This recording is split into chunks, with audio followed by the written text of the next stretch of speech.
नामघोष करू लागले आणि त्या जयघोषामध्ये माझा भगवान परमात्मा अवतीर्ण होतोय. सगळ्या जणांनी एक बार नामस्मरण आणि आपल्या पुढची कथेला प्रारंभ करा. नम शिवाय. हरे हरे भोले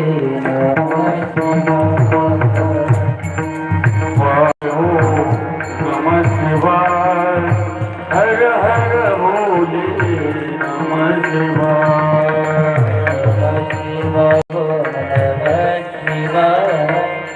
हर हर भोले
पार्वती शिव हर हर महादेव. हर हर महादेव. हर हर महादेव. भगवान शिवशंकर कैलासावरती अवतीर्ण होतात. कैलासावरती येतात आणि कैलासावरती आल्याच्या नंतर इकडं सगळे गण भगवान शिवशंकराच्या भक्तीमध्ये तल्लीन होते. सर्वजण भगवान शिवशंकराच्या त्या भक्तीमध्ये मग्न होते. तेवढ्याच भगवान शिवशंकराचं काय होतंय, आगमन होतंय. नंदी महाराज म्हणतात, आले आपले देव. अब आपला प्राण प्रियतम असणारे भगवान